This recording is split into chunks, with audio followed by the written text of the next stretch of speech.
Mahadev, good evening, poets, translators, poetry lovers. Hearty welcome to another poetry book talk session. Our conversation today is around a landmark book, An Unanswered People, an anthology of contemporary Adivasi poetry from India, edited by Kanji Patel and published by Setu Prakashan and in Ink. It brings together nearly 365 poems by some 350 poets across 126 Adivasi languages. To put that in perspective, Adivasis constitute roughly 8 to 9% of India's population, I believe, yet not a single Adivasi language figures in the Constitution's 8th schedule. The Sahitya Academy, which recognizes 24 languages for its awards and other support and activities, but none of them are tribal. This anthology, then, is not merely a collection of poems. It is an act of, I believe, archival rescue, a political assertion, and a literary event all at once. H.S. Shivaprakash called it an epic narrated by an orchestrated voice of diverse tongues. In my review for Frontline, I noted that it unsettles prevailing notions of what constitutes Indian literature itself, I believe. The title itself, An Unanswered People, resonates as both lament and challenge. Tonight, we have with us the editor who undertook this enormous task of compiling poetry from such a diverse and far-spread communities, and two poets whose work appears in these pages, and a translator who helped carry across these voices from to linguistic borders. Before we begin, I request our host, Madam Rati Saxena, to speak about Kritya and offer her welcome remarks. नमस्कार, आप सबका स्वागत है इस meeting में। यहाँ कृत्या के बारे में थोड़ा सा 2 मिनट के लिए मैं बताना चाहती हूँ कि कृत्या 2005 में आरंभ की हुई पोइट्री पत्रिका के साथ में पोइट्री फेस्टिवल है, जो पहला पोइट्री फेस्टिवल इंडिया का माना जा सकता है, और पत्रिका भी बाइलिंगुअल है, हिंदी और इंग्लिश दोनों में ट्रांसलेशन। मतलब मेन था कि किसी भी भाषा में है, लेकिन वो ट्रांसलेशन हिंदी और इंग्लिश में था। This poetry journal was the first of its kind in India. हम लोग इतने दिनों से उसको कर रहे हैं, up to till 2017 we were running poetry festival in Kerala and different places, because it was nomadic poetry festival. We were going to different places from Chandigarh to Wardha to Mysore to Kerala, different places. After 2017, we have stopped it due to my health and all. And इसके बाद में हमने corona काल में बहुत लंबा poetry festivals चलाए थे, जिसमें कांजी भाई भी आए थे, आपको याद होगा शायद। उसमें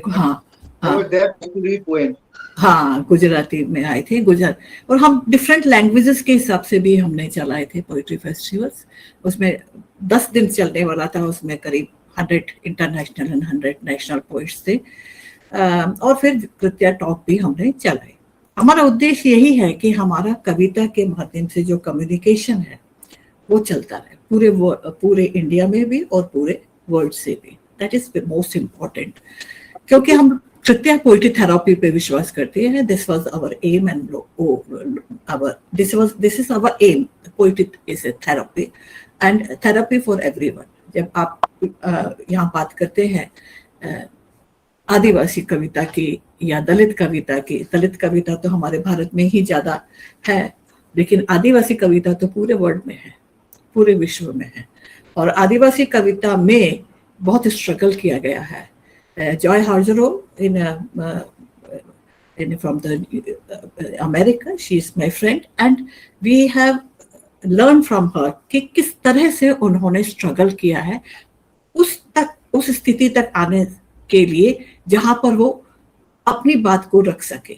सो poetry help them also, and same thing वहां पर अफ्रीका में। उनको वैसे तो वो आदिवासी नहीं थे, लेकिन उनको आदिवासी बना दिया गया। आदिवासी तो इस सेंस में है कि वो सबसे पुरानी सभ्यता में से, संस्कृति में से एक है, लेकिन उनको बनाया गया। और उनकी भी जो बात है, उनके भी जो दर्द है, वो कविता के माध्यम से पूरे वर्ल्ड में आए हैं। इसी तरह से आप सोचिए कि जो दक्षिण अमेरिका है, दक्षिण अमेरिका की most of the languages were lost. हम लोग लकी हैं कि हमारे पास भाषाएं हैं, लेकिन उनकी जो भाषाएं खत्म कर दी गई थी, वो केवल स्पेनिश भाषा रह गई और कहीं कहीं पे अंग्रेजी। वहां पर अफ्रीका में केवल फ्रेंच और कहीं कहीं पर अंग्रेजी रही। भाषाएं भी खत्म कर दी, उनका संस्कृति भी खत्म कर दी, उनका कल्चर भी खत्म कर दिया। जैसे एक मेरे मित्र थे जिनकी मृत्यु हो गई, उन्होंने रिवाइव करने की कोशिश की थी मेक्सिको की आदिवासी भाषाओं को, लेकिन उनका भी मर्डर हो गया था। तो ये जो है, एक आदिवासी का मतलब, अब हिंदी में या हमारे लैंग्वेज में हम कुछ भी समझ लेते हैं कि भाई एक अलग खाना है, नहीं, वो तो आधार है, मूल आधार है आपका। जो base of your life, base of your culture, base of your society is that adivasi, हम कहते हैं मूल निवासी। They were the base. और इसीलिए उनकी जो पोइट्री में जो प्रकृति और सब कुछ वो आता है जो आना चाहिए। और ये ऐसा हमने प्रेजेंटेशन अनेक बार किया है, लेकिन इस बार ये स्पेशल है क्योंकि जैसा कि इन्होंने भी कहा कि कमलाकर जी ने भी, कि एक तो सबसे बड़ी बात है कि बहुत सारी कविताओं को, पूरे इंडिया की कविता को आप इकट्ठा किया गया है। उनको हिंदी और अंग्रेजी दोनों अनुवाद के माध्यम से है, और उनको छापा भी गया है। जो प्रकाशक भी इसके लिए धन्यवाद का पात्र है, और जो संपादक है काजी भाई, मेरे ख्याल से संपादक हैं और भी उनके साथी होंगे, तो वो भी इसके धन्यवाद के पात्र हैं। क्योंकि ये भाषा को, ये बात को, इस विचारधारा को सामने लाना बहुत जरूरी है, खास तौर से भारतीय परिवेश में। तो इसलिए आज का जो प्रोग्राम है वो बहुत महत्वपूर्ण है। और मुझे इसके बारे में, मैंने इसको पढ़ा नहीं है, कमलाकर जी ने तो काम लिखा भी है, इस पे रिव्यू भी किया है, लेकिन मैंने नहीं पढ़ा है। तो आज मैं साइड में बैठ के आप सबको सुनूंगी, और मेरा ख्याल है कि जो कृत्या की जर्नी में ये आज का दिन भी बहुत महत्वपूर्ण है। इसलिए आप सबके लिए धन्यवाद, और जो नहीं उपस्थित हैं, जो इसमें किताब में है, उनको भी बहुत बहुत धन्यवाद। शुक्रिया, आप सबका स्वागत। Thank you, Madam Rati Saxena, and I totally agree with you that this is a very, very important publication. And before I, once again turn to welcoming all our discussants today, poets, translators, editor, all of them. But before I go on to do that, I would like to request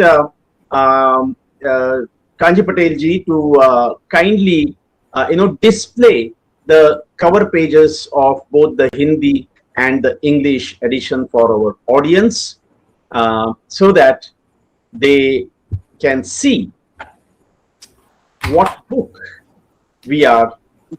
This is the Hindi Yes. version. This one. Once more. The cover page is by Atul Doria, the renowned painter. So there's We have an English edition. English version. This one is the English. Here. Excellent. Thank you. Thank you so very much, Kanji bhai. Again, I would like to remind all our audience that this book has been, it's an anthology that runs into nearly 510 pages, and it has been published in, as you can see, in very, it's a big sized book, and it has been published in Hindi separately and in English separately. I mean to say, in two distinct editions. So you can imagine the immensity of a project of that kind. So with that, having displayed the book that we are going to discuss today, let me once again welcome all of you, and with great joy welcome today's guests, Shri Kanji Patel, Miss Keditsu, Shri Mahadev Toppo, and Miss Ardra Neelakandan Girija. Let me first introduce the speakers, in one go at the outset, and then we will turn to conversation. Kanji Patel is a Gujarati writer, a poet, cultural and language activist, with 5 collections of poetry, 3 novels, and 1 short story collection to his credit. With a multilingual creative practice spanning decades, Kanji Patel published and edited the poetry journal Wahi, which nurtured many new voices in Gujarati literature as well as Indian literature at large. He has lent his expertise in Adivasi languages and cultures to editing Gujarati, Diu, Daman and Dadra Nagar Haveli volume of the People's Linguistic Survey of India. He also started the Kaleshwari Mela in Gujarat to create a space for cultural expression for Adivasi, nomadic and denotified communities. Moving on to, hearty welcome, Kanji bhai. Moving on to the next discussion today, Dr. Keditsu is a poet, academic, educator, public intellectual, cultural conservationist, digital communications consultant, media personality, and fashion icon. That's a lot. She writes creatively under the pen name T. Keditsu and has published 2 books of poetry and 3 children's books. She has contributed to a number of anthologies, journals, and books in her creative and academic capacities. She has recently been awarded the Nirav Literature Festival Fellowship 2025 for children's book authors. Congratulations, ma'am. 2 of her poems, Shame and Survival, have been made into poetry films by Take One Films. Her poems have been translated into Marathi, Hindi, and most notably into Gujarati by eminent poet Sitanshu Yashashchandra. Very hearty welcome to you, Madam Keditsu. Shri Mahadev Toppo is a prominent Hindi and Kudukh writer, poet, editor, cultural thinker, and advocate of Adivasi literature and indigenous knowledge traditions from Jharkhand. Born in Lehna village in Ratu, Ranchi, he completed his MA in Hindi and also pursued a film appreciation certificate course at FTII Pune in 1994. He worked in the banking sector from 1977 to 2014, living in several cities across India, an experience that deepened his understanding of the country's linguistic and cultural diversity. His poems, essays, stories, and commentaries have appeared in leading Hindi literary journals. His major works include poetry collection, Jangal Pahad Ke Path, essay collections, and several edited volumes on Adivasi literature and thinkers. His writings have been translated in English, Marathi, Bengali, Santali, Assamese, Telugu, and other languages.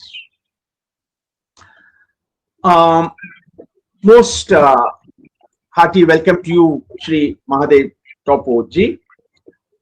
Miss Ardra Neelakandan Girija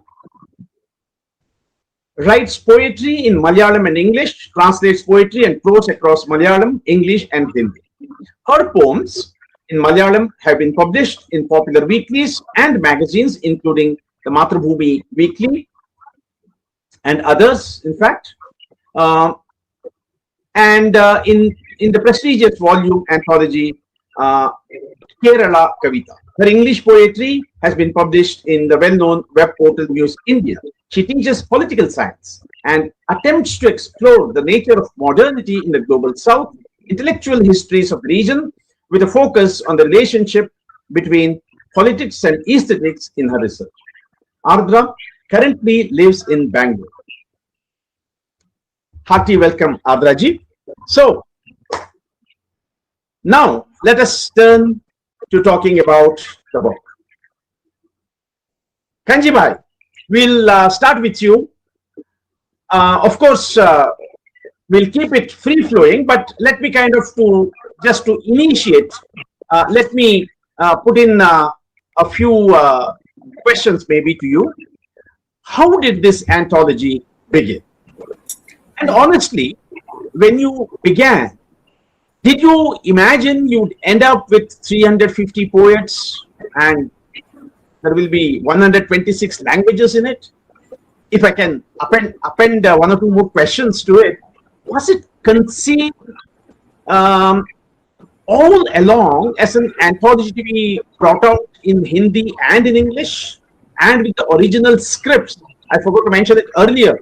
All the poems have also been printed in this book in the original script in which the poems have been written. And of course, their translations into English in the English edition and into Hindi in the Hindi edition. What were the challenges you faced and the discoveries you made during this journey? Kanji bhai. 1 minute, I want to say that while somebody is talking, please switch off your mic. Ardra, your mic is on. Kanji bhai's mic was also on. So then there is very much disturbance in the background. So when somebody is talking, please switch off your mic. And then when you talk, please switch on your mic. Thank you very much. Hello. Hello. Please go Hello? ahead. We can hear you. Yeah, we can hear you. Go ahead. With the advent of Corona, I was shut in the house. With that, I wanted to do something while lying in the back of my mind. Since I had been working among Adivasi since 1998. So my experience with their literature and their literature of the contemporary times was first-hand. I was meeting poets, I was meeting oral tradition practitioners, and I knew the power of oral and the contemporary that was being written. So in my job and my activism going to see, I did not find that much time. After retirement, as Corona came, I sat with that and started contacting people across the country. I completed one state in a week, and then weeks, during some 10, 15 weeks, I could finish poets, and that gave me a certain kind of happiness. I was trying to contact people to people, from those who were not writers. I reached poets, and from those who were poets, I reached poets. Many of them gave their poems through WhatsApp, and I noted them down. I then tried to make files out of that. Of poetry of more than 500 poets was over in 2 years of time. It took me to collect poems and then organizing that into proper and making files that can be sent to translators. In that, I could finalize around 400 and I got some 1,000 poems, but all poems cannot be in that. The idea was that they came with a poem welcome. I didn't have any parameters set before in my mind to decide which poems to take and which to take. Without any parameters, I went on reading what came to me, and it was such an exciting experience to know that such a nice, such a beautiful, such a powerful poetry being written in all the tribal languages nowadays in India, and it is not known to anyone outside their regions. The mainstream does not know the worth, the quality, the power, situation, the condition that they live in. So this experience took me every day. I took one poet. The other day I took yet another, and in that came to know about many languages through poets. I asked poets, who are the poets whom you know? Give me the numbers. Give me the WhatsApp numbers. But many times, due to lack of connectivity, I could not connect with them. And it was a long affair. It went on for almost years. And after finalizing the text in their own languages, I asked them to give me functional translations, whoever could do that. Poets, whatever kind of English, give me translation. And we want the translations, the broken or functional translation, with the Hindi friends here, those who were staying away hundreds or thousands of miles away from me, and in English translation, I friends. But I could meet very, very good team of friends who volunteered to translate the poems from original to Hindi, from Hindi to English, and from English to Hindi. Some 60 translators for translating into English, and some 40 for translating into Hindi. All of them were requested to translate the poem. I requested them to send back the translation within a week, 10 days. But they did it on time. Everything reached. And after that, I took one whole year to organize with the help of technical persons to compare the originals and the translations. We met in Baroda with 3-4 friends. And also, I was calling friends anytime, even evenings, in the daytime also. I had to ask for many words to poets. I had to ask for many translators. I had to put translators in each other's connect, and so all this, the HR work was a lot. So in this, I learned the psychology of all the poets who were there. I learned that were eating me in contacting and to understand them, because they spoke different language. But I harassed them like anything. I harassed them in this. Any time was telephone time. Even as late as 11 o'clock, I called them because I was sitting on a table I issue, and I have warned them that I will contacting you anytime. So this is the hard work, work that I undertook. But keeping it apart, I was rising every day. Without excitement, I could not have done. My zeal was endless, and the zeal of the poets was endless. The zeal of the translators was immense, and with this immensity of zeal, we all worked together. But they stuck me. I stuck to them, and that was there's lot many issues in contacting Tamil, in contacting Kerala, in contacting Karnataka, Odisha, and Andhra friends, Telangana friends, even Northeast was not that easy. I went poet to poet, like scaling peaks, like in Himalaya areas. It was all an exciting. I knew about many languages. I knew that they are writing poems, but it is not there on paper. It was in the oral form. So I requested them to put it on paper with somebody's help, and that photographs came to me, and all that was turned into the text in the computer.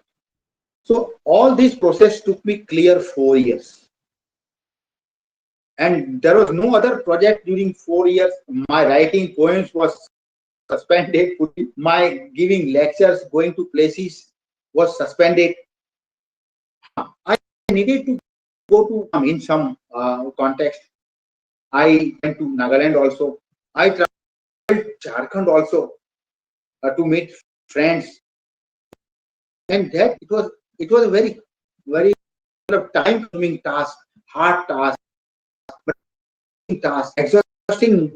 Not just me, but exhausting my family members also. They were all cooperative, and finally the text emerged, and the Raza Foundation offered help partially, and the text was submitted to them, and the text finally the monetary financial came. I had that energy because my initial investment was very huge, but with the financial help from Raza, I was a bit relieved that this project will certainly see the light of the day. I was happy. In 2024 December, I could submit the text to Raza. I submit the text to Raza and Setu Prakashan, and after that, I was there in Delhi for about a week there to finalize, because there were so many technical problems, and to solve them and to bring the book out in December, I was determined. So I sat there with the compositors, the proof people for a whole week there in Delhi, and it was finalized. I was not a technical person. As I found my way, I learned as I walked. That is the Yes, very, very interesting journey that is, Kanji Bhai. And although it's a book of poems, it seems to have its own narrative. I in fact want you to read a couple of poems, maybe one in English and one in Hindi from this book. But before that, very briefly, I was, really,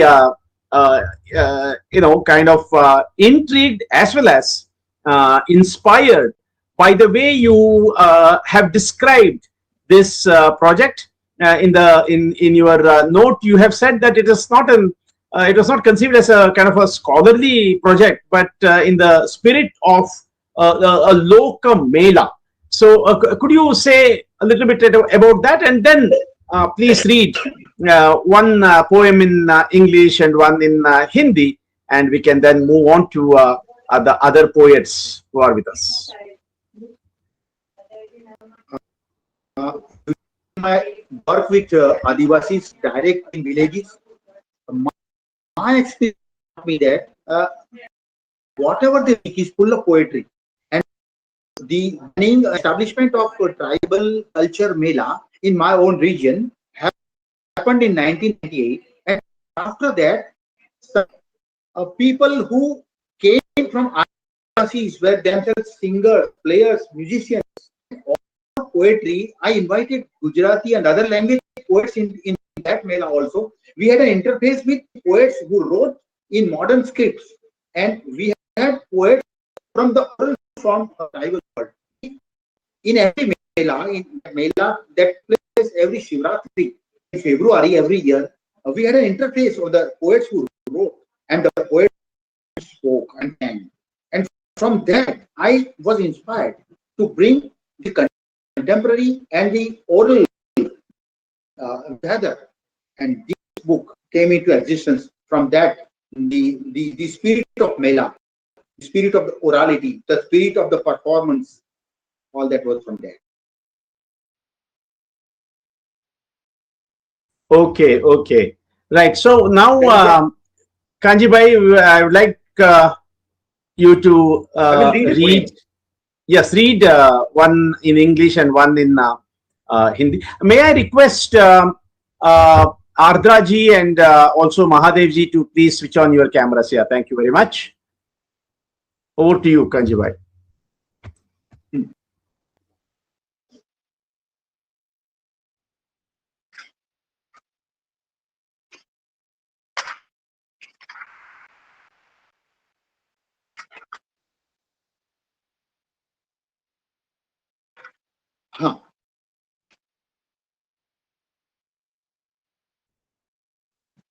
I would like to read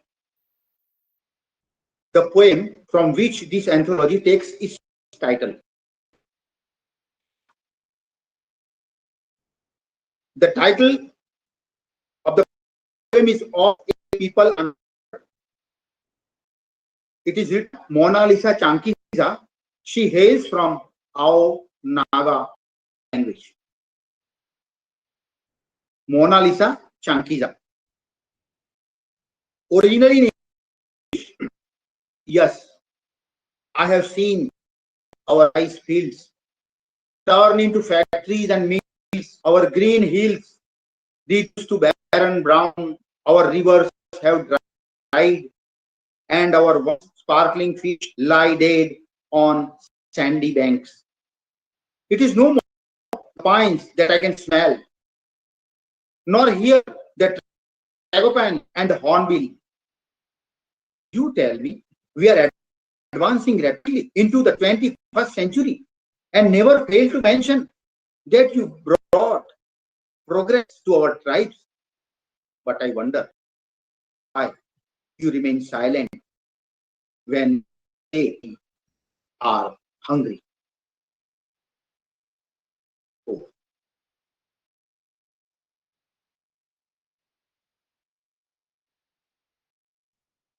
One Hindi.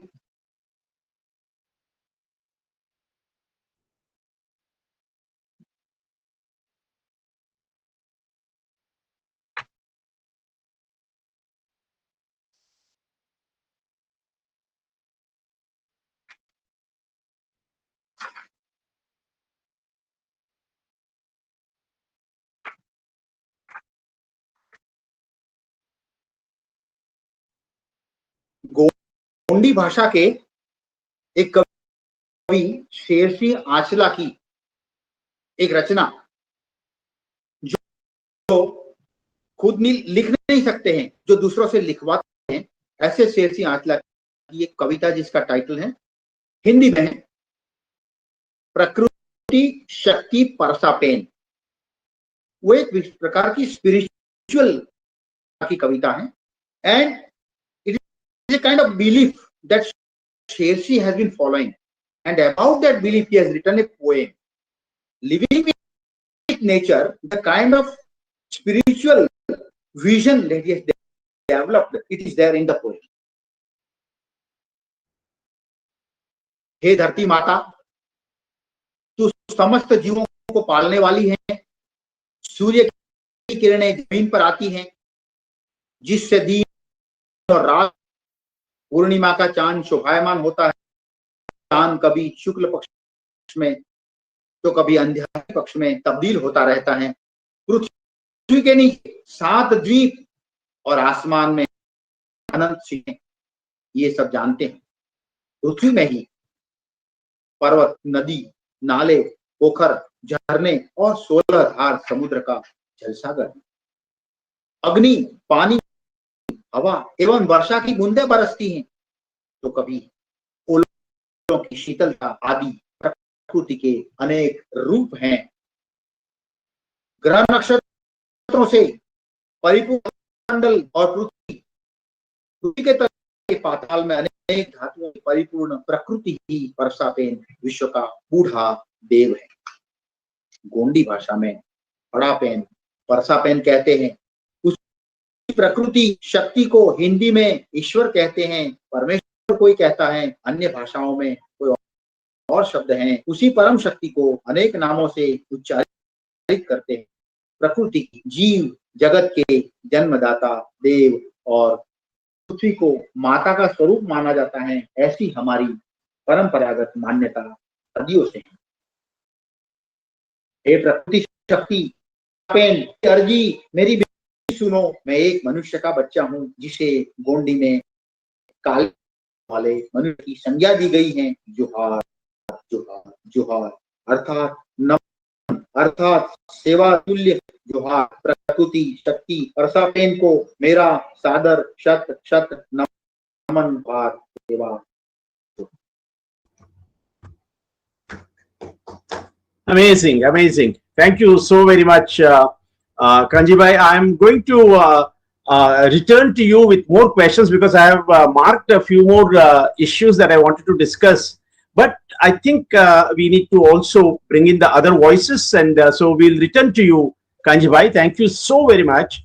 Once again, salutes to the immense work you have put in to do something that perhaps was waiting to be done, that needed to be done much earlier, which you have accomplished. So thank you so much. Now let me bring in the voices of the other poets as well, and if I may request Madam Keditsu, I'll put in a question, and then you can read a poem after perhaps speaking about your experience. You can go beyond my question also, definitely, and you could read one of your poems, and I hope Kanji Bhai will read the Hindi version of that poem, right, Kanji Bhai? Yes. Okay. Yes. Okay. So Madam Keditsu, I would like to in the statement that you have written in the anthology, that's another thing I would like to mention it to the audience, that this anthology has all these poems that we are talking about, but it also has brief notes by many of the poets, perhaps not all the poets, but many of them, and also by the translators. So it's a very well conceived anthology from that perspective. In addition to that, of course, it has introduction and preface by Anamika ji and Setu Prakashan ji, in addition to, of course, the detailed introduction that Kanji Bhai has written. So back to Madam Keditsu. So in your statement, you express wariness about the term Adivasi when applied to poetry from Nagaland, and you argue that historical, political, and cultural experiences differ significantly from mainland Adivasi narratives, and that solidarity must be forged in recognition of distinct identities, not through conflation. Something to that effect, I think you mentioned, if I remember correctly. Given that this anthology groups Naga poets under the Adivasi umbrella, how do you navigate that tension? Is participation an act of solidarity, or what is it? Of course, you can go beyond the question and present your perspectives. And also, please read a poem. Thank you.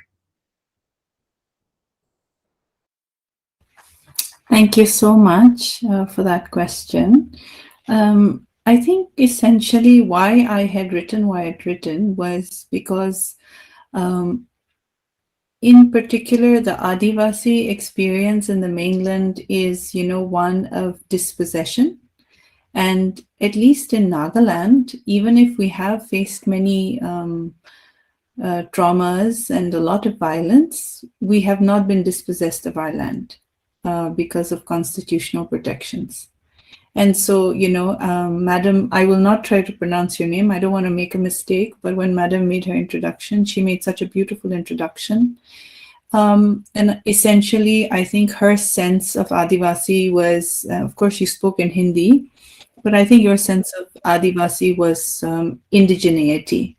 So if we look at indigeneity as one of the essential essences of being Adivasi, then by that, I think we qualify as Adivasi, and then we also then, can claim to be one with and belong with the indigenous peoples of the world, as Madam has said.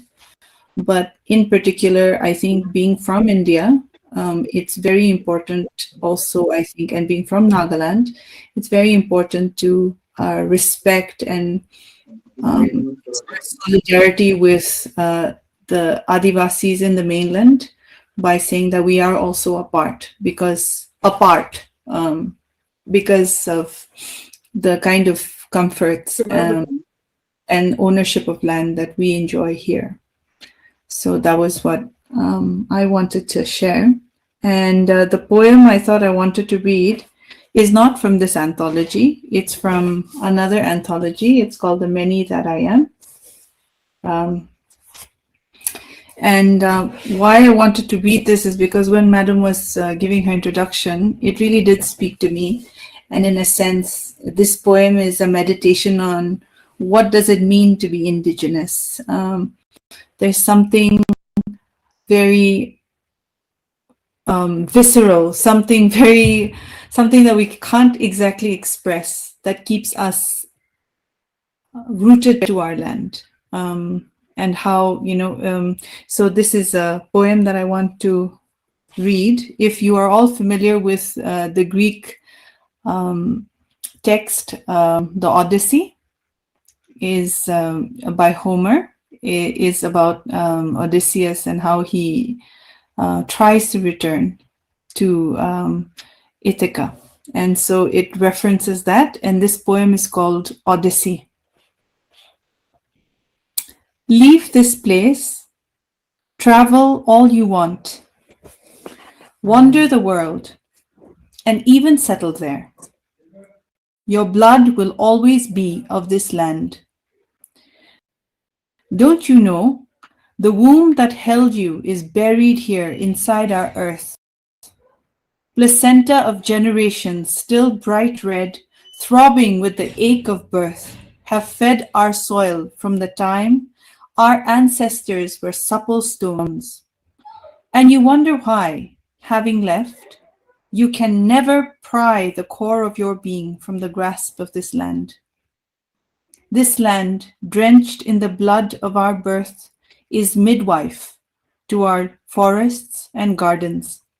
She nurses the tart roselle, suckles the trusty taro, weaving fabrics of clouds and rain that bathe our terrace fields into fecundity.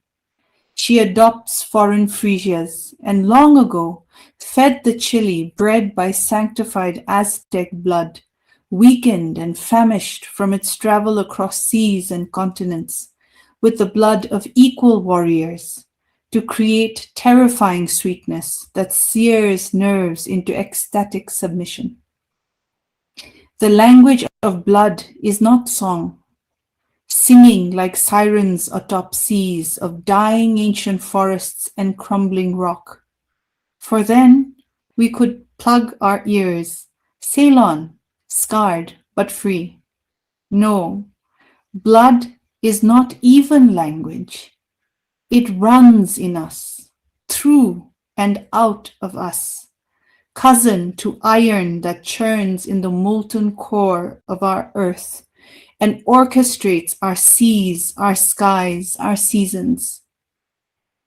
And when this blood that birthed you is returned to its kin, you are merged forever to this land, creating an axis that draws you in, even as it lets you run, reeling in your spirit to roots you would shun. So escape, wander, try and forget. For wherever you die, far away, buried, burnt, drowned, or falling with melted wings from the sky, our land will claim you back. The blood of your mother will return you to the blood of the one who birthed us all, hunched over her loom, weaving and unraveling her weft ceaselessly, waiting for your homecoming. In leaving, you will learn your place. Thank you. Excellent, excellent. Very, very powerful poem. Thank you so much. Would you like to read one more? Maybe you could read the one in the anthology so that Kanji Bhai can read its translation. Sure.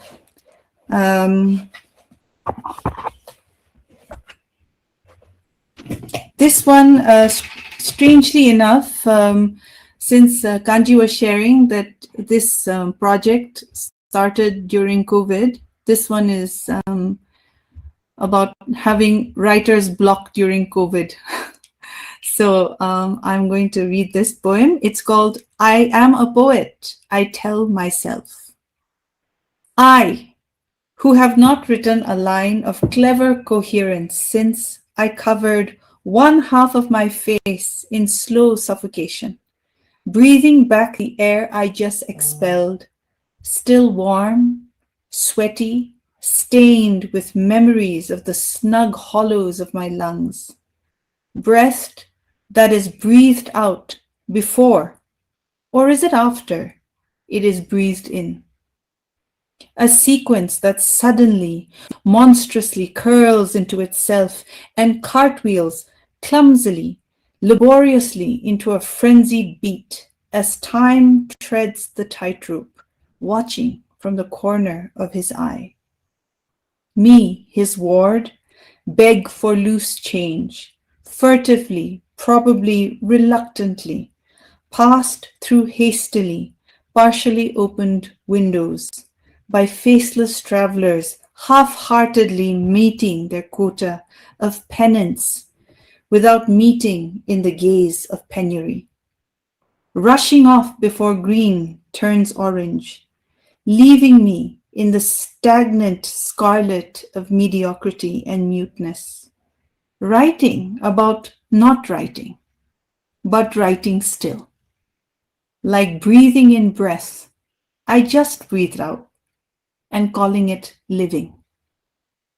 Thank you. Thank you very much. Clever coherence. What a lovely phrase. Yes, Kanji Bhai. I read the translation of the poem that Keditsu read out just now. I am a poet, I tell myself. The translation in Hindi is by Maitreyi Deva. खुद से कहूं मैं कवि हूं, जब से मैंने अपना आधा चेहरा घुटन के कारण ढका है, तब से सुसंगति की एक भी पंक्ति नहीं लिखी है। जिस सांस को मैंने अभी बाहर निकाली थी, उसे वापस लेते हुए जो अभी भी विस्मयकारी मेरे फेफड़ों के खोखले हिस्से को सुखद स्मृतियों से भर देता है, वह सांस जो पहले छोड़ी गई हो, अथवा यह सांस जो अंदर लेने के बाद एक क्रम जो अचानक राक्षसी रूप से अपने आप में सिमट जाती हैं और किसी गाड़ी के पहियों की तरह जो परिश्रम पूर्वक रस्सी पर चलती हैं, एक उम्मीद धड़कन के साथ अपनी आंख के कोने से मुझे देखती हैं। मैं उसके बच्चे ने बदलाव की भीख मांगी, छिपे शायद अनिच्छा से, जल्दबाजी में आधी खिड़कियां खोलकर अनजाने यात्रियों द्वारा आधे अधूरे मन से बिना मिले ही अपनी तपस्या पूरी कर ली। हरे रंग के नारंगी होने से पहले ही मुझे छोड़ दिया। मुक्ति के स्थिर नीले रंग में न लिखने के बारे में लिखना, परंतु लिख रही हूं अभी भी सांस को लेने की तरह। मैंने बस सांस ली और इसे जीवन कहते। Thank you, Kanji Bhai, and thank you, Miss Keditsu. I, in fact, wanted to have a couple of more, questions and have a slightly longer conversation with you. But let us see if time permits. We'll come back to those queries. Now, if I may request Shri Mahadev Toppo ji, sir, welcome once again. Let me refer to your note in the book, because I found the notes written by the poets and the translators equally interesting. So your poet's note traces, I think, a 60-year arc from a teenage reader who found no tribal writer in any magazine to a writer who sees it as his duty to produce books and articles from a tribal perspective. In Why Doesn't He Get Angry, in that marvelous poem, you ask a troubling question. The Adivasi bears oppression silently when sober, but retaliates when drunk. Has your lifelong project of writing, this camera of my pen, as you put it in this poem titled A Poem, has it been an attempt to give the sober Adivasi a language for anger that does not require the bottle? Or does the act of writing itself risk becoming another form of swallowing oppression, as you say, without a word? Of course, the question is not necessarily something to restrict you. Please feel free to go beyond. And also, as I had asked the earlier poet as well, please read the poems both in Hindi and in English. Over to you. तो thank you, धन्यवाद sir. मैं क्षमा चाहूंगा कि मैं अपनी बातें हिंदी में कहूंगा। जरूर सर, जरूर। Very much fluent in English, that's why I am speaking in Hindi. तो सबसे पहले थोड़ी सी बातें अपनी कविताओं के बारे में और दूसरी चीजों के बारे में कहना चाहूंगा कि मैंने, कुछ लोग पूछते हैं कि क्यों लिखता हूँ या क्यों लिखने की कोशिश की, या आदिवासी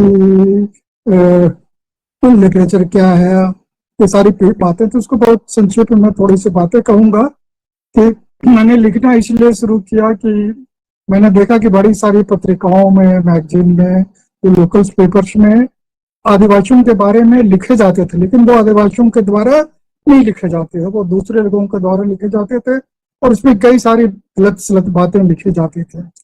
तो वो मुझे अच्छा नहीं लगता था। तो मेरे मन में आया कि क्यों नहीं मैं लिखना चाहूँ। दूसरी बात, जब पढ़ा हुआ बचपन में तो मुझे पढ़ा कि साहित्य समाज का दर्पण है, literature is the mirror of society. तो उस लिटरेचर में मैंने अपनी सोसाइटी की कोई तस्वीर नहीं देखी। हमारी दुख, तकलीफें, आशाएं, आकांक्षाएं और भी जो बातें थी जो लिटरेचर में होनी चाहिए थी, वो नहीं दिखती थी। इसलिए मेरे मन में इच्छा हुआ कि मैं भी लिखूं, इसलिए लिखने का प्रयास किया। और आज की तारीख में मैं देखता क्या हूं कि ये मैंने छोटे 75 के आसपास से कुछ लिखना शुरू किया, और हमारे पहले रामदाल मुंडा, रोज कटक्टा और कांटे मुंडा वगैरह और बहुत सारे लोग यहाँ सीनियर सब लिखते थे। तो लेकिन जितनी बातें आदिवासियों के बारे में कहना चाहिए था उतना नहीं आता था। तो इसीलिए मैंने लिखने की कोशिश की, और लिखते लिखते जब मैं रिटायर हुआ बैंक में काम करता था और लगभग आधे भारत में घूमा, तो उसमें मैंने पाया कि पूरे हिंदुस्तान भर के जो ट्राइबल्स हैं उनकी दर्द और तकलीफें लगभग एक ही हैं। और आज मैं पिछले कुछ सालों से वर्ल्ड लिटरेचर पढ़ रहा हूँ, तो चाहे वो लैटिन अमेरिका के लोगों के आदिवासियों की बात हो, चाहे हमारे रेड इंडियन जो अमेरिकन इंडिजिनस पीपल्स की बातें हो, चाहे अफ्रीकन की बातें हो, चाहे ओरिजिनल ऑस्ट्रेलिया न्यूजीलैंड लोगों की तकलीफें हों, तो सभी जगह देखता हूँ कि उनकी जो सिचुएशन है वो अपने सर्वाइवल के लिए सभी जगह स्ट्रगल कर रहे हैं। वो केवल जंगल जमीन की नहीं बात है, आगे अपनी जमीर मतलब अस्तित्व, अपनी पहचान और आइडेंटिटी के साथ साथ अस्तित्व रक्षा के लिए, अपने परंपरा और दूसरी चीजों के लिए भी लड़ रहे हैं। और सभी जगह पूरे वर्ल्ड में देखिए कि आदिवासी की जो फिलॉसफी है वो जंगल जमीन से, नेचर से इंटरकनेक्टेड है। उनके सारी फिलॉसफी और जीवन है, वो सारे चीजें हैं इन सारी से चीजों से जुड़ी हुई है। तो इस सब चीजें जो है आज की तारीख में पूरी दुनिया में एक बहुत ही अहम मुद्दा उठाती हैं, और जो आज तथाकथित सो कॉल्ड जो प्रोग्रेस हो रहे हैं उसको चैलेंज करती है, और उनको शांति से रहने के लिए एकजुट होकर रहने के लिए संदेश देती है। साथ ही साथ धरती को और प्रकृति को और मनुष्य के बीच में, इन तीनों के बीच में कैसे तारतम्य जुड़ा रहे और कैसे मनुष्य और धरती और नेचर बचे रहे, इसके बारे में पूरी दुनिया में जो आदिवासी साहित्य है वो चिंता करते हैं। तो ये एक बहुत बड़ी बात है। तो मैं अपनी कविताएं पहले मेरी मातृभाषा कुड़ुख है, जो कि द्रविड़ियन भाषा की द्रविड़ियन परिवार फैमिली की भाषा है। हमारे झारखंड में 3 तरह की भाषाएं बोली जाती है। आर्य भाषा परिवार की भाषाएं है, उसके बाद में हमारी द्रविड़ियन भाषा परिवार की जैसे कुड़ुख और माल्टो, और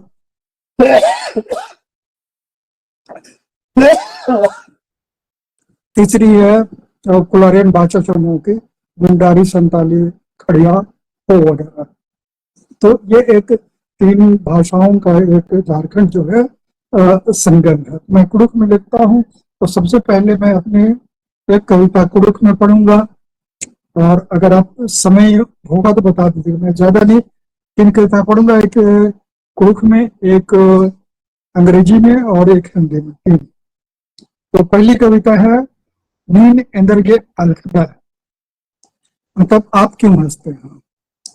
नीन एंदरगे अलखदा एरर एंगम जुक्ति किचरी की उर्दन अंगम मुखारो इथरदन अंगम कुरंग मजही पद्दन और अदन अंगम नींद लेखा बचा टूटा पुलदन अंगम नीन एंदरगे अलखदा बरा इसन बरा कुरंग ता इंदर अखा तली ईद इंदर मन तली इंगा अखा तलगु हूँ मंदर तली बिच्ची कमना जड़ी हूँ अरा इनने जतान कुरंग मुड़ ए मंदर इंदर नीन इंगा उमदा इदी गही अफखान एरर आर पादा इदी गही नुसुंगर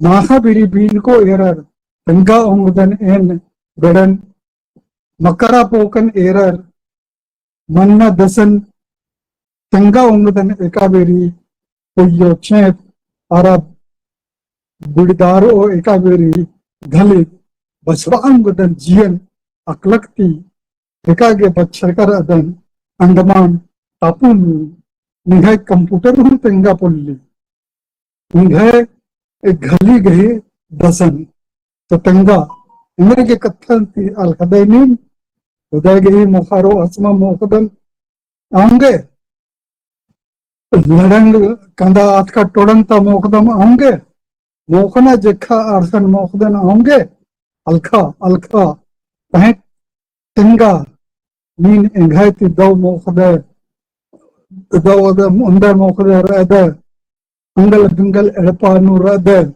अन्नु हूं निंघे खेस अरा इंघाय खेस लाल इंदरगर नीन हूं खेदे एन हूं खेदन ओलर मलता कित्तर ये खेखल नु सनार्दम कादत अन्नु हूं भैयो नीन एनमैया अलखदे इंदरगर। तो दोस्तों ये कविता थी कि आप क्यों हंसते हैं, इसका हिंदी में मीनिंग है क्यों हंसते हैं। तो मैं इसका हिंदी बताऊं या आगे बढ़ूं, भावार्थ बता दूं या आगे बढ़ूं? भावार्थ बता दीजिए, भावार्थ बता दीजिए। हाँ, इसमें ये कह रहा हूं कि आप हम पर क्यों हंसते हैं। हम कम कपड़े पहनते हैं इसलिए, या अगर इसकी हिंदी वर्जन ही पढ़ देता हूं तो नहीं ठीक है, अंग्रेजी पढ़ देता हूँ मैडम। ऐसे भावार्थ बता दे रहा हूँ क्योंकि ये अभी तक खोलने में दिक्कत होगी। इसमें भाव है कि आदिवासी को ले सभी लोग हंसते हैं, उनके कम पढ़े उसकी दशा दिशा को देखकर। हाँ, तो वो आदिवासी है, वो पूछता है आप इतना हंसते हैं तो आप जो हमारे जंगल में आकर क्या कोई पत्ते देखकर बता सकते हैं कि ये कौन पेड़ है, या इसकी जड़ों को सूंघ कर बता सकते हैं कि ये पौधा कौन सा है। क्योंकि ये पौधे और पत्ते हैं वो हमारे खाने के ही काम नहीं, हमारे औषधि के रूप में भी काम आते हैं। तो आप तो स्कूल में पढ़ते हैं लेकिन आपको नहीं सिखा। उसी तरह फिर बता रहा हूँ कि जैसे कि आप तो बहुत सारे तकनीकी रूप से हमसे आगे हैं, लेकिन तब भी जब सुनामी आया तो आप अपने आप को क्यों नहीं बचा सके, जबकि अंडमान में हमारे भाई आदिवासी लोग जो हैं वो अपने आप को बचा सके। इसलिए बचा सके कि वे प्रकृति से सीखे हुए या जीव जंतु से सीखे हुए जो वो संदेश देते थे उसको पढ़ सकने में सक्षम थे, इसलिए वो लोग बचा सके। लेकिन आप तो आधुनिक ज्ञान से और आधुनिक टेक्नोलॉजी से भरपूर रहते हुए भी अपने आप को बचा नहीं सके। तो इसीलिए ये कवि पूछता है कि भाई आप भी मरते हैं, मैं भी मरता हूँ, इसी धरती में चाहे जल कर या गड़े जाकर सड़ते हैं मरते हैं, आपको काटेंगे तो आपका शरीर से भी खून लाल निकलता है, हमारे शरीर से भी लाल निकलता है, और हम भी मरते हैं, आप भी मरते हैं, इसी धरती में समा जाते हैं, तो आप क्यों हंसते हैं। ये इसका भावार्थ। अब अगली कविता जो अंग्रेजी में कांजी भाई जी ने कहा था अंग्रेजी में सुना दूं, तो अंग्रेजी में सुना दे रहा हूं। एक है, ये है इन डेमोक्रेसी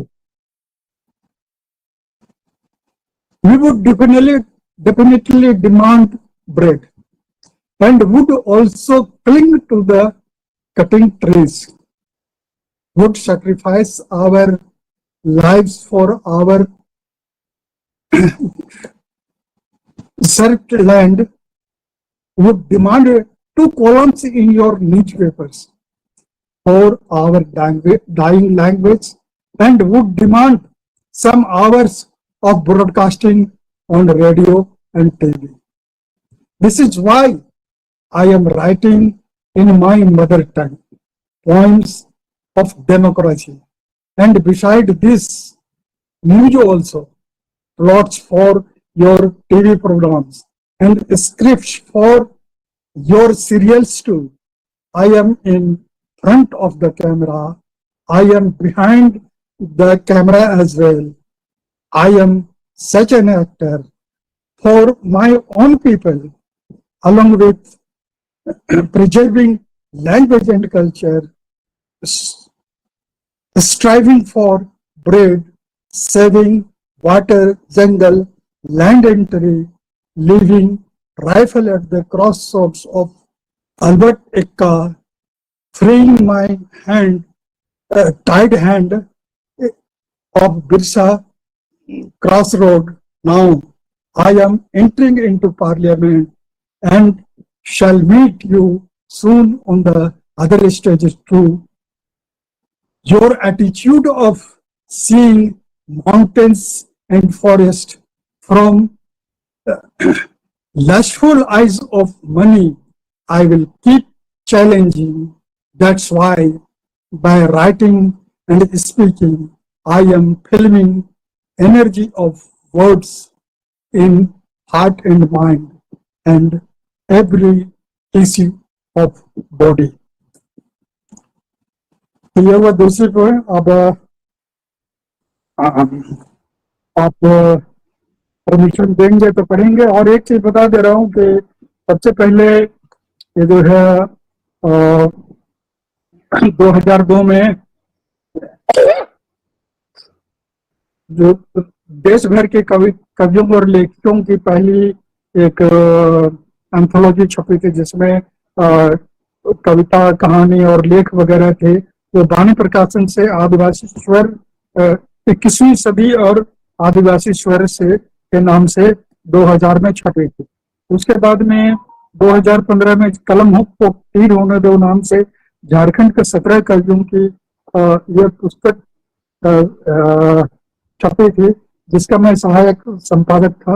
और उसी के आसपास देखते हैं कि बहुत सारे काम होते हैं. और अभी सबसे बड़ा काम हमारे कांजी भाई ने, पटेल ने जो किया है कि इतना बड़ा काम किया है कि वो पूरे भारतवर्ष के 125 भाषा के कवियों को इस मोटी पुस्तक में लाया है. तो इसके लिए मैं फिर एक बार उनको बहुत बहुत बधाई देता हूँ. जी आपका एक हिंदी के पोएम पढ़ सकते हैं, अच्छा रहेगा.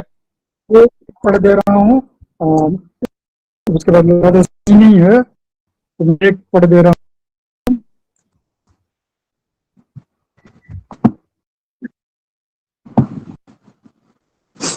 ये हालांकि पुरानी कविता है, कविता नहीं है. रचने होंगे ग्रंथ, इतिहास तुम्हारा इतिहास के पन्नों पर शब्दों में दर्ज हो सका है ग्रंथों में. तुम्हारी विजय गाथाओं और संघर्षों के गवाह पेड़ हैं, नदियां हैं, चट्टानें हैं, पुरखों की आत्माएं हैं, शशन गिरी है, तुम्हारे लोकगीत हैं. पर इन सब की गवाही उन्हें नहीं है स्वीकार. इसलिए तुम इतिहास के ग्रंथों में हाशिए पर डाल दिए गए हो या कर दिए गए हो उससे बाहर. इससे पहले कि वे पुनः तुम्हारा अपने ग्रंथों में बंदर, भालू या अन्य किसी जानवर के रूप में करे वर्णन, तुम्हें अपने आदमी होने की खोजनी होगी परिभाषा. उनके सिद्धांतों, स्थापनाओं, मंतव्यों के विरुद्ध, उनके बर्बर वैचारिक हमलों के विरुद्ध रचने होंगे स्वयं ग्रंथ. धन्यवाद. Thank you, sir. Thank you. Really, really powerful poem.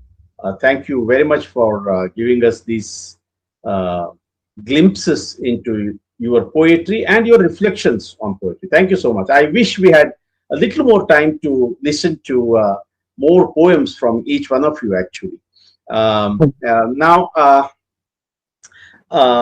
allow me to move on to the next speaker that we have, and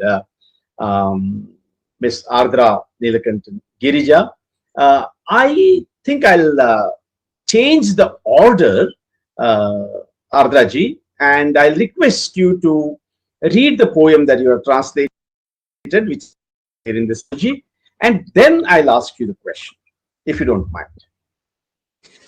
Thank you, Kamlakar ji. Thank you, Kanchi ji. all the organizers of this program. I thank you for inviting me to read out a few poems and share my thoughts about the anthology. The poem that I'm going to read is titled "A Bird Hunter I Am Called." It's by Parthi poet Tasveer Parmar. Now I am raw, but a hunter. With the blowing of my whistle, the sky echoes. I fearlessly set out into the jungle, hanging a small trap. I lay the trap in such a way that pheasants, if trapped, cannot escape. I have no fear of the forest and the animals here, because without me, this forest, and without this forest, I would be incomplete.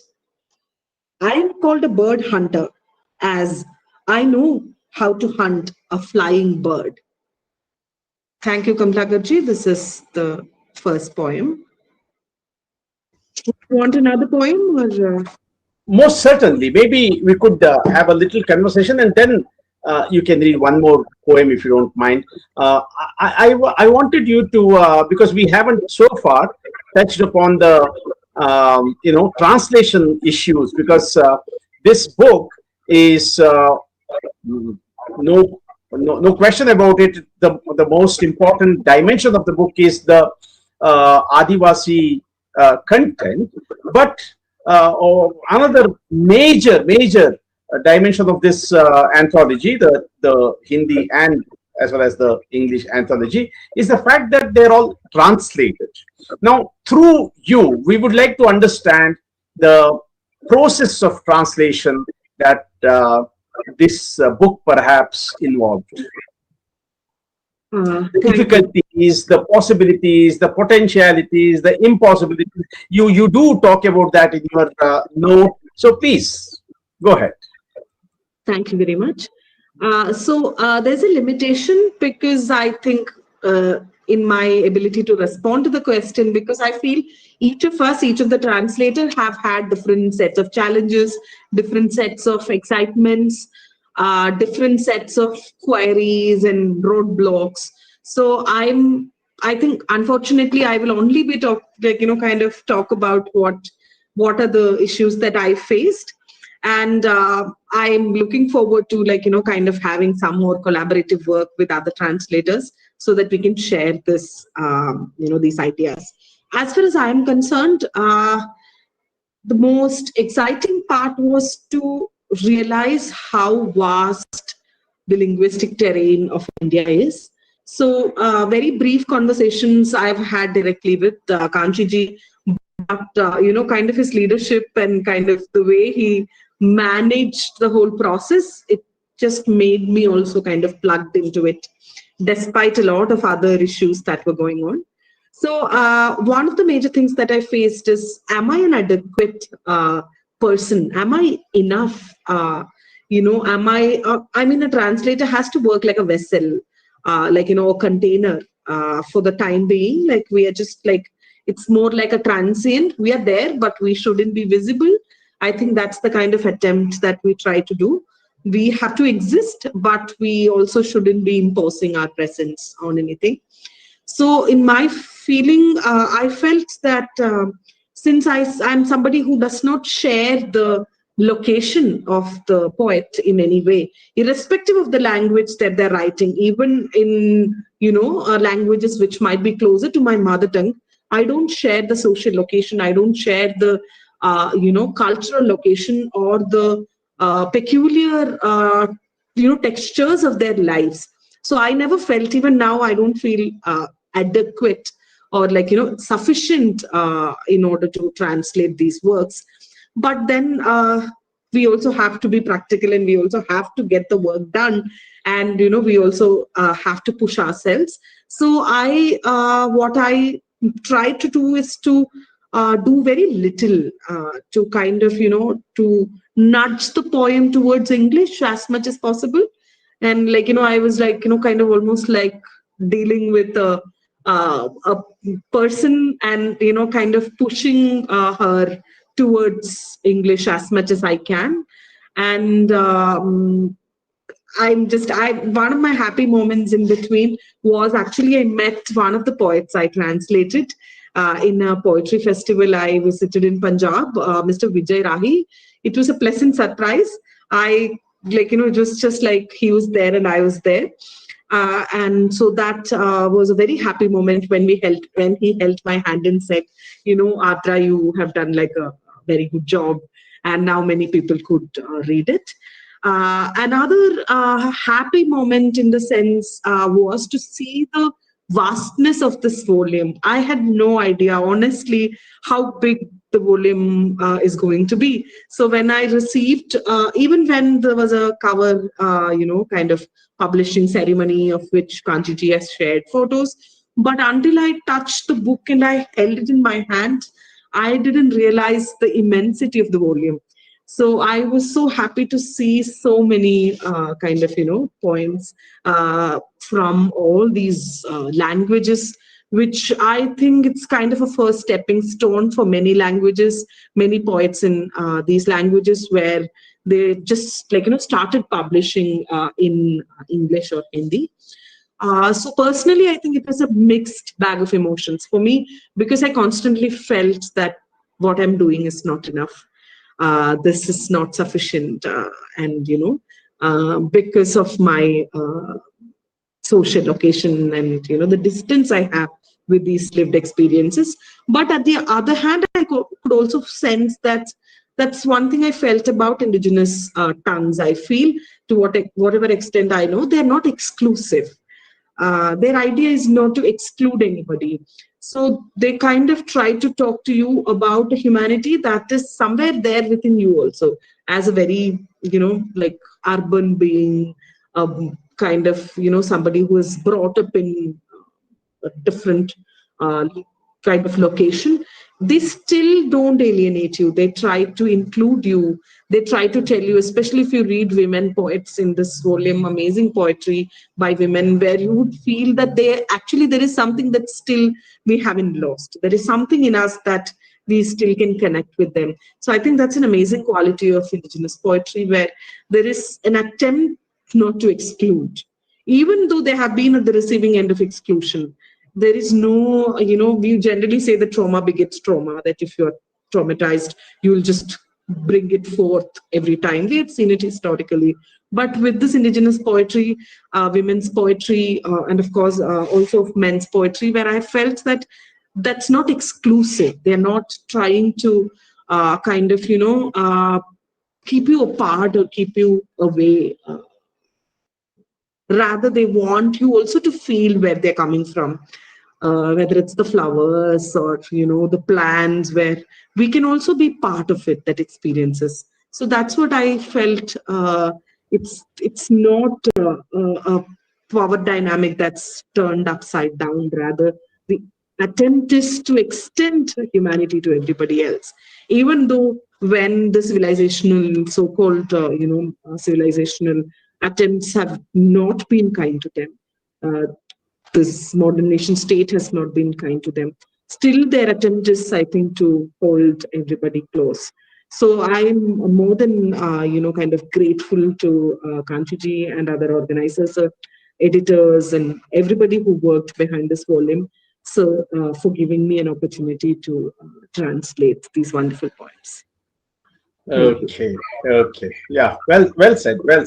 Would you like to read one poem, maybe in Hindi?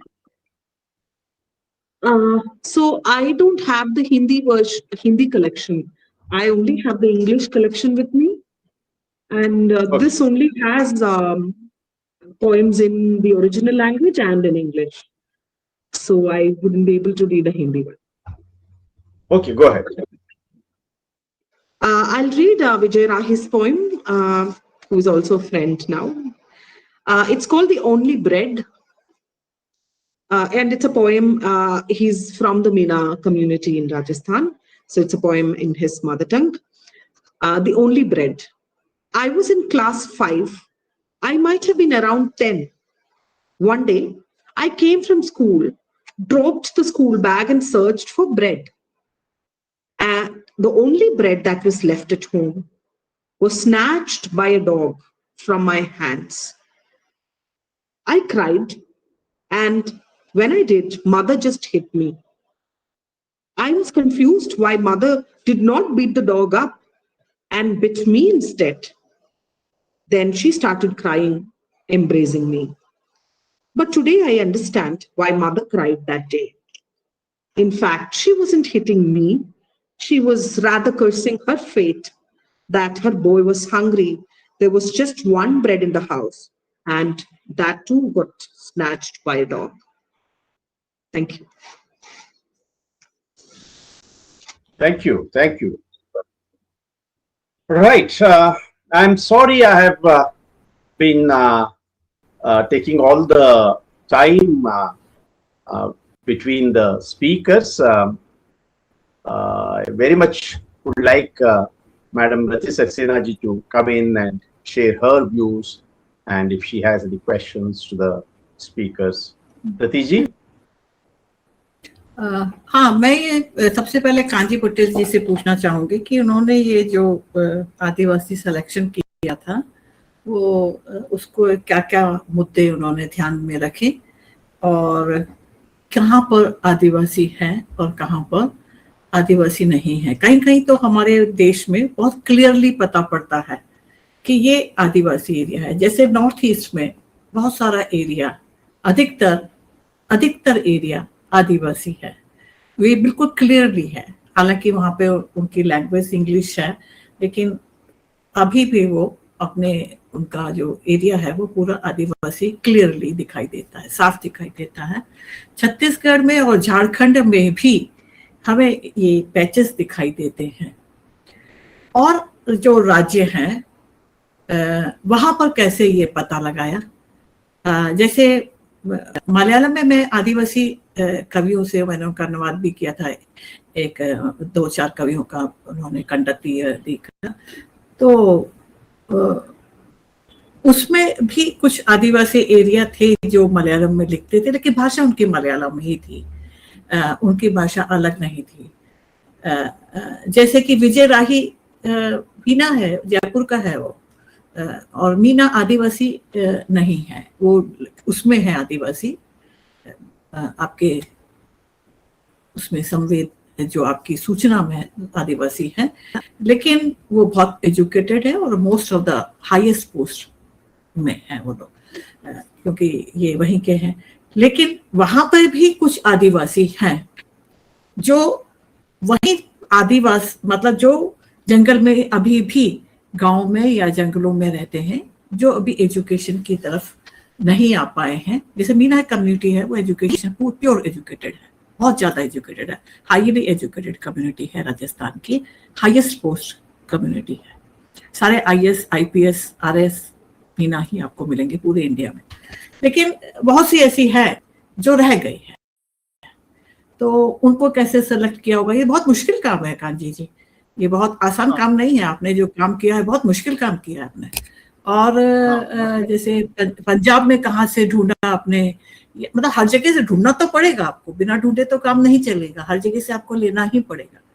तो ये बहुत महत्वपूर्ण काम था, उसको आपने कैसे किया, इसके प्रति मुझे थोड़ा सा आश्चर्य है कि बहुत इतना अद्भुत काम आपने कैसे किया। आदिवासी, हेलो। हाँ जी, हेलो। आदिवासी की जो भारत की लिस्ट है, शेड्यूल है, उससे तो पता चलता है। हेलो, सुन रहे हैं आप मुझे? हाँ जी sir, we can hear you, please go ahead. हाँ, आदिवासी की जो लिस्ट भारत के संविधान के हिसाब से है और सरकारी लिस्ट जो है उससे तो पता चलता है। और मेरे जो लोगों के अंदर आने जाने से मुझे पता चलता है, मेरी अपनी जो सेंस कहती है उससे मैं आदिवासी कौन है क्या है पहचान लेता हूँ। समझो कि मीना, आपने कहा कि वो बहुत प्रगत समाज है, उसमें आईएएस और बड़े आईएएस आईपीएस ऑफिसर हैं, वो तो पुराने जमाने से उनमें पढ़ाई का तत्व पहले से ही है, लिटरेसी पहले आ चुकी है, इसलिए आगे बढ़े हुए। लेकिन शेड्यूल में मीना समाज आदिवासी में ही गिना जाता है। और जो भारत के दूसरे प्रांतों में जो हर एक प्रांत में जहाँ एक आदिवासी से मैं मिलता था तो वहां पूछ लेता था कि आपके स्टेट में कौन सी जातियां हैं, और वहाँ वो जातियों में कोई पढ़े लिखे लोग हैं, लिखते हैं कुछ, तो वैसे जानकारी लेता था। और वो जाति आदिवासी नहीं है तो तुरंत ही पता चल जाता था, मेरे अपनी इनेट इंस्टिंक्ट से भी पता चलता था, और वो सरकारी लिस्ट से उससे भी मैं जान लेता। और दूसरा कि 1871 में अंग्रेजों ने जो कानून निकाला गुनाहगार जनजातियों का, जो अंग्रेजों ने ब्रांड किया, they branded certain communities as born criminals, and these communities whose poem Ardra read, Ardra Girija read that poem, and that poem is written by Tasvir Parmar, and he comes from Pardi community, and Pardis are nomadic Adivasis branded as born criminals by the 1871 law passed by the British rule in India. And such communities are more than 100 in India. In 1871, they were branded born criminals, and in 1952, they were out of the list. After India became free, 4 years later, India became free, they were taken out from the list as normal citizens, and they were denotified that from the list. Previously, in the British rule, they were notified as criminals, but in the free India, they were denotified from the list, and they became normal citizens. जैसे बंजारा जाति आदि है, ये सब criminal ही माने गए हैं। कंजर, भाट, साकी, नट, वैसे ऐसे कवियों को भी यहाँ लिया गया है, because anthropologically and their situation is the same as the forest dwelling Adivasi, and they are put together here in this anthology also. Mahadev जी की भाषा ने वास्तव में बहुत उत्सुकता जगाई, क्योंकि वास्तव में ये द्रविड़ शब्द हैं, मुझे सुनने में लगते हैं कि द्रविड़ भाषा के शब्द है, और ये बता रहे हैं कि तीनों भाषा के वहां पर है, द्रविड़ भाषा और आप कह रहे हैं छत्तीसगढ़ में उधर तीनों भाषा के, आर्य भाषा, द्रविड़ भाषा इसमें है। इसका क्या कारण रहा होगा कि महादेव जी आपकी भाषा वहां पर जीवित रही और आप उसमें कविता लिख रहे हैं? ये एक बहुत बड़ी बात है, बहुत बड़ी बात है कि कविता जीवित, किताब का ये जो भाषा जीवित है, उसकी ध्वनियां अभी भी द्रविड़ ध्वनियां जैसी ही हैं, और आप उसमें कविता लिख रहे हैं, ये बहुत बड़ी बात है। तो ये आपकी भाषा इतनी जीवित कैसे है? आपको हिंदी अंग्रेजी दोनों आती है? धन्यवाद मैडम। पहले तो मैं अपने पुरखों को, अपने माता पिता लोगों को धन्यवाद देता हूँ कि उन्होंने अपनी मातृ भाषा सिखाई मुझे। तो अभी की परिस्थिति है कि मैं अपने बच्चों को बहुत अच्छी तरह सिखा नहीं पा रहा हूँ, एक समस्या है। लेकिन हमारे यहाँ एक क्या हो रहा है कि अभी जो यंग लड़के लोग हैं वो अपनी भाषा को और अपनी पुरानी परंपराओं को बचाने के लिए नए तरीके से आयोजन कर रहे हैं। वो लोग, हमारी जो पुरानी एक सिस्टम थी, हमारे सिस्टम की धुमकुड़िया किसको कहते हैं, धुमकुड़िया को वो कहिए कि हमारे ट्रेडिशनल स्कूल थे। तो ट्रेडिशनल स्कूल में हमारे टीनेजर्स जाते थे और वहाँ पढ़ाई लिखाई, मतलब का ABCD 1 2 3 नहीं पढ़ते थे, 2 3 नहीं पढ़ते थे, लेकिन जीवन कैसे जीना है, सारे लोकाचार, सारे व्यवहार, माँ बाप का आदर सम्मान करना है, छोटों की रक्षा कैसे करनी है, कौन सा पौधा खाने लायक है, कौन सा पत्ते पेड़ खाने लायक हैं, जीव जंतु कैसे खतरा आ सकता है, ये सारी चीजें, कैसे खेती बाड़ी करनी है, बादल कब आएगा पानी, तो पशु पक्षियों के व्यवहार देख के कैसे जाना जा सकता है, वो सारी चीजें सिखाई जाती थी। जो मैंने कि अपनी पहली कविता में कर पढ़ा और बताया कि वो सुनामी में हमारे वहाँ जो आदिवासी है वो अंडमान में बच गए, लेकिन जो मॉडर्न टेक्नोलॉजी से लैस थे वो लोग मर गए। तो मेरे कहने का मतलब है कि धरती एक बहुत बड़ी पुस्तक है, उसमें बहुत सारा ज्ञान छपा हुआ है, भरा हुआ है, जिसे कि अभी भी मुझे लगता है कि हम तथाकथित जो साइंस कहिए या जो कहिए उसके आंखों से भी उसको अभी तक देख नहीं सके हैं या पहचान नहीं सके हैं। वो इसलिए कि हम मानते हैं कि हमें चाहे पश्चिम का ज्ञान हो चाहे हमारा भारत का, दोनों जगह हम समझे जाते हैं कि आदिवासी को कुछ नहीं आता है।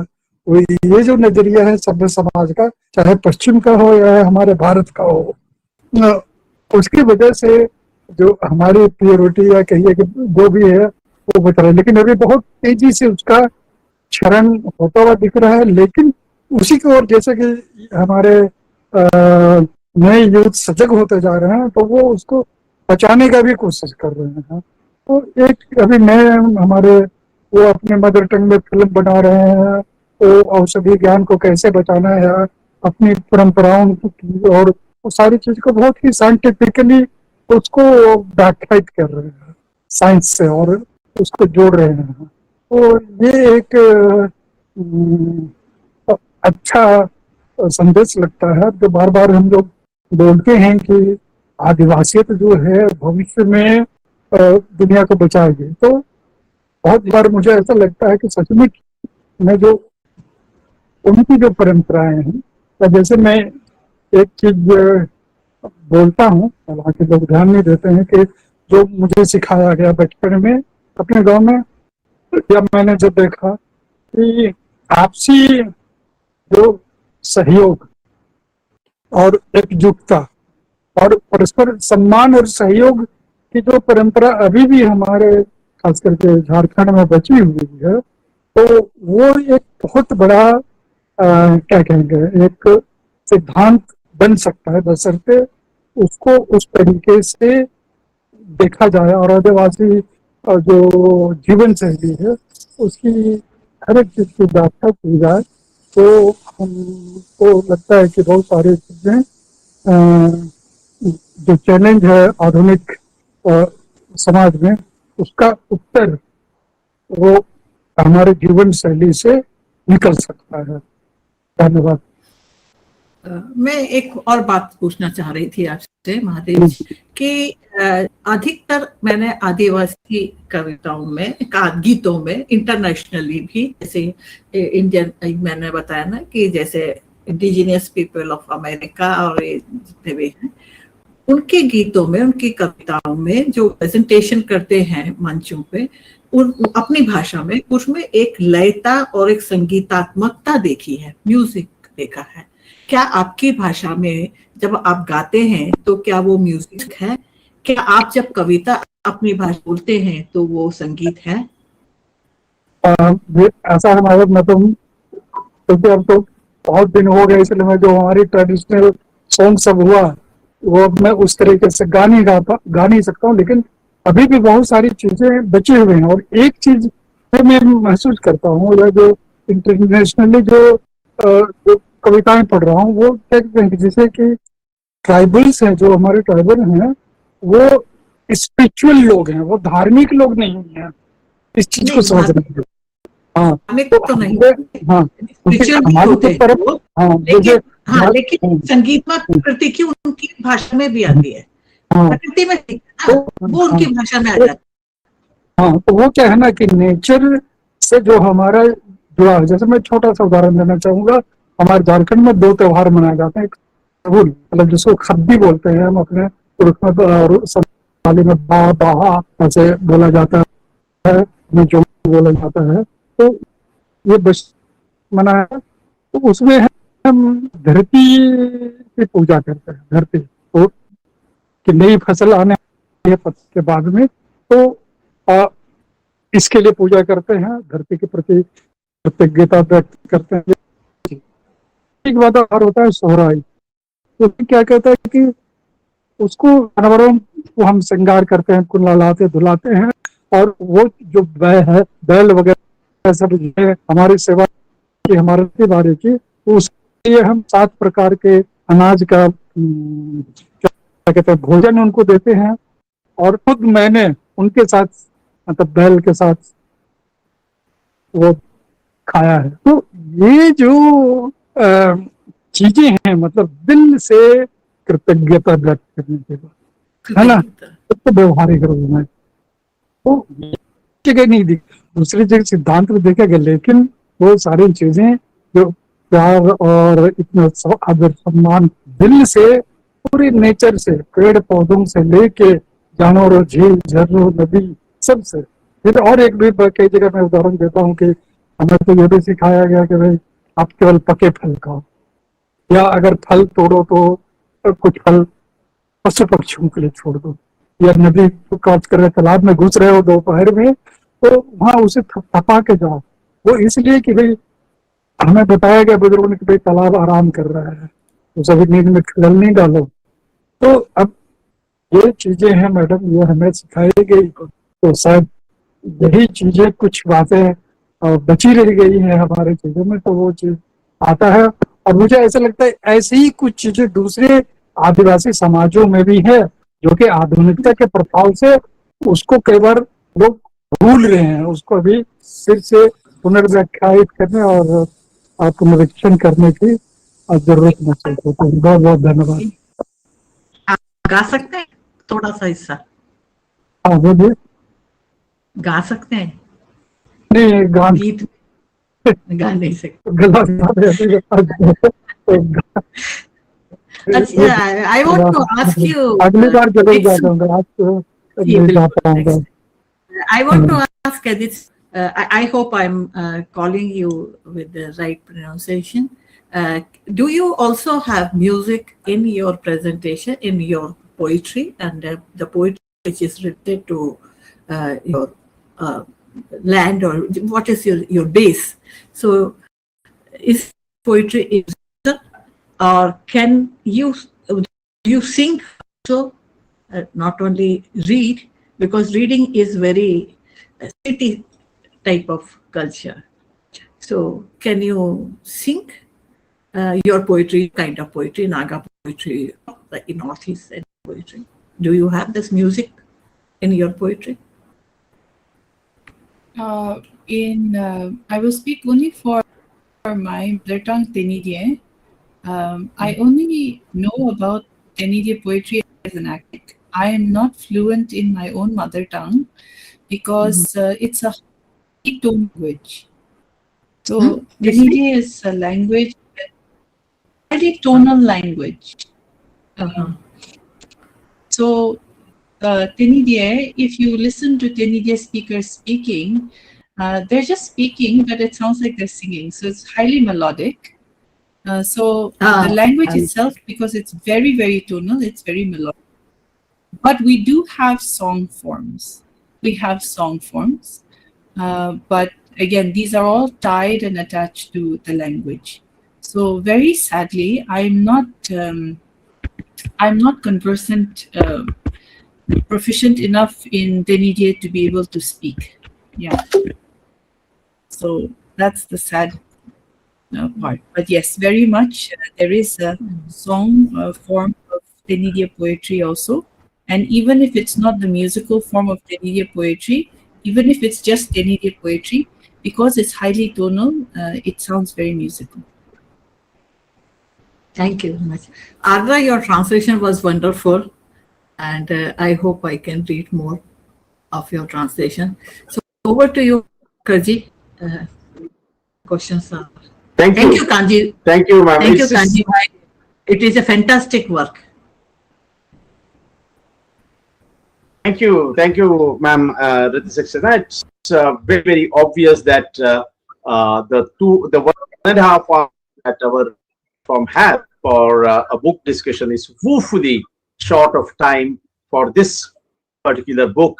I said earlier that I would like to go back to Kanji and to Mr. Keditsu and Toppo-ji as well as Ms. Ardra, but we have run out of time. It's very, very sad that I think a decent discussion on this book perhaps would require at least 1.5 hours more, but we have run out of time. So we began this evening. One poem कर सकते हैं ना? One poem each चलेगा, कमलाकर जी. I It's think 9:30. ma'am. 9:13 नहीं हुआ, Nine- 9:13. It's already 9:13. Yeah, 1-3. So 10 minutes are there, na? So one poem each चलेगा. Okay.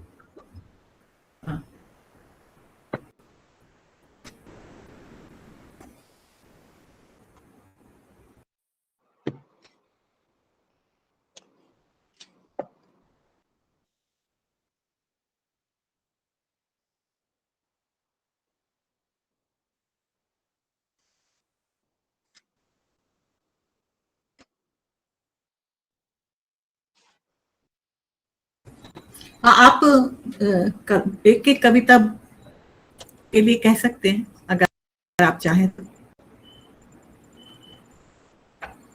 Kamlakar ji, Shall we begin? Yeah. Shall we begin with Kanji Bhai? Would you like to read a poem?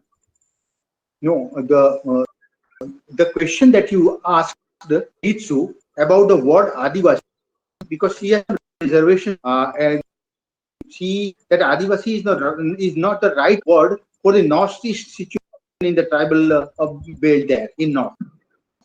Adivasi does not fit in there because kind of ethnic anthropological history does not allow the word Adivasi to be there in the discourse. So I choose to read a poem written by a Khasi poet, Esther CM, and she handles the situation of the rest of India and the northeast of India, how the situation, and as that situation is reflected in this poem, I would love to read that poem the whole because it's a very long poem. I will that particular poem part the rest of India from another Indian. The poem is by Esther CM. She is a poet from Khasi language. We have no Rama, no Sita, no Arjuna. Ours are differently named. No wars were fought on grounds. In Kurukshetra and Lanka, ours were in camouflage of the stony tracks of the antelope, down in impossible ravines and through impossible jungles. We have temples purified with litanies and incense to live crimes of the night. No one river to sacred to purify impurities. None of our gods bear god names like yours. But if you should twist your tongues around ours, and as we love to twist our around yours, you will get a taste of Weber legends, earth gods, sky deities, nymphs, elfin dogs that we know souls and soul lives, reins intestines in running streams, icons that died for a love, that endorsed a freedom uninhibited as our wild mountain house, Loon, Shillong, and Nangli, and how we swallow our written script, stones that eat and rivers that fly, king tigers and tiger man. Then ever choose to enter tongue twistingly into the spoils of speaking well. This is the poem by Thank you. Fantastic. Thank you so much. Miss Keditsu, would you like to read one?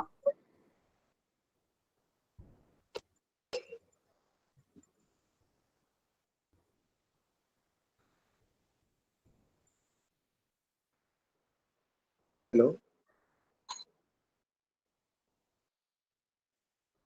Who want to read?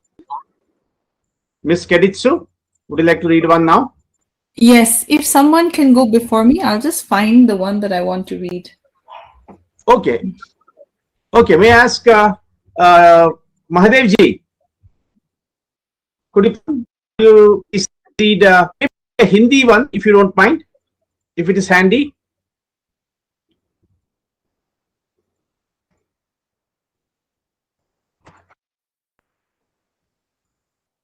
Please put your mic on. अच्छा, कविता पाठ करनी है sir? हाँ जी, एक हिंदी में पढ़ लिया तो अच्छा रहेगा। अच्छा, एक पढ़ देता हूँ, ठीक है।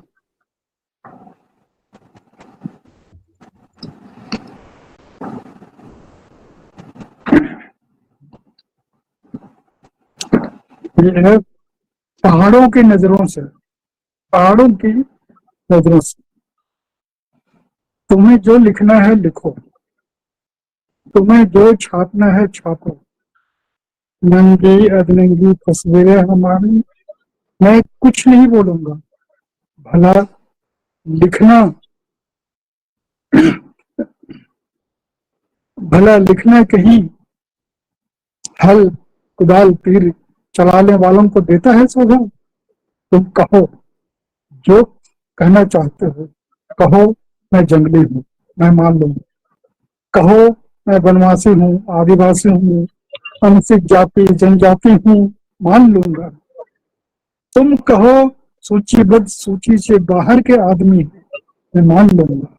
कहो दलित, निग्रो, अश्वेत या कुछ और, मैं चुपचाप मान लूंगा। मैं इस देश में नहीं, पूरे विश्व में। तुम्हारे पास कलम है, तिजोरी है, सत्ता है, कानून है, अखबार है, सबसे बड़ी बात कि तुम्हारे पास पुलिस है, सेना है। आखिर क्या नहीं है तुम्हारे पास?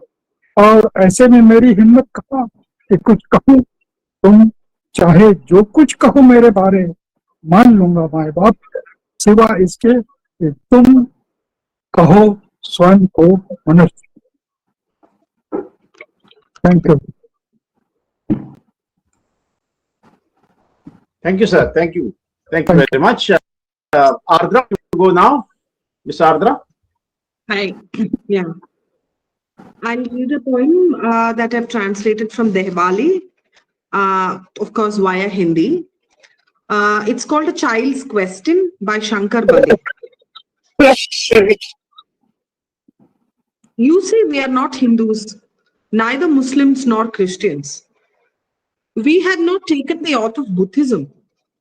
Tell me, Father, what is our religion? Looking at the blank space against the column of religion in school, the teacher asked, do you have a religion? Father, tell me, what is our religion? Some say we worship nature. Some say humanity is our religion. And others say ours is the Adivasi religion. Please tell me now, Father, what is our religion? Thank you. Thank you, Ms. Ardra. Shall we go to Ms. Keditsu? Yes, I will read a poem. It's called Tea. Girls should learn to make tea, that right color, the early red of the waters as rain begins to mix with earth and runs over the roots of our aged trees. That right smell, the sharp fragrance of soil that shoots through stem and stains the floral scent of bright green leaves, picked by supple hands of young girls who live as aliens in their land. You are no less than men. You can be whatever you want to be, but you must also learn to make tea. A girl who cannot will find it difficult to get a husband, and a man who marries a woman who cannot make a good cup of tea. One cannot blame a man who wanders away from such a woman, or worse, leaves her for another who brews a reviving cup. And you must learn to serve tea, balance it ready on trays, and place it gently so that there are no spills. The body fluid like a breeze that can be felt but not seen as you maneuver around a meeting of men, or pour it from kettles big enough to show the strength in your arms, and speak of steadiness and precision that will be noted with eyes, not words. Your beauty, fluid, aromatic, and invigorating, like a perfect cup of tea. You will learn to serve tea without meeting eyes. Without trust, you can serve tea. You will know when to rise and set yourself apart from the company of as they sit and wait for you to prefer them a cup. You will learn to frown at the pale and tepid tea of another and keep vigil as men drink theirs, ready to pour some more or clear the cups. For all the knowledge you amass, the money you earn, the power you wield at work, you will learn that you are not a voice, but a body, indentured to serve tea. Thank you. Thank you. Thank you. Fantastic. Thank you all. We began this evening with some numbers: 365 poems, 350 poets, 120 languages. But as we close, I hope we carry something less quantifiable. This anthology, An Unanswered People, is not a book to be consumed. It's a book that consumes you, I feel, if you, of course, allow it. It asks you to expand your idea of what poetry is, not merely an aesthetic arrangement, but ecological knowledge, ritual utterance, collective memory, and acts of sovereignty. It asks you to consider what Indian literature means when the vast majority of languages are structurally in, and it asks you consistently throughout the anthology, in each of the poems, the reflections that also accompany the poems, to listen. Kanji Bhai has said that Adivasi languages remain unseen, their literature and arts will also remain unseen. Tonight, we have tried to see, and we must continue our efforts to be able to consistently see and hear these voices. To all our panelists, thank you for your courage and your words. To our audience, the book is available. Setu Prakashan has published it. They are available on Amazon. Please go and buy. Please order the book. Thank you, everybody. Thank you, Madam Kritya Saxena ji and Bhai, all the participants. Thank you so very much, Ms. Keditsu, Ms. Ardra, and Shri Mahadev Toppo ji, and all our audience. So very much, and good night from my side. Thank you to all. Good night. Thank you so much. Thank you. Thank you, Kritya, for organizing this around the book. Thank you.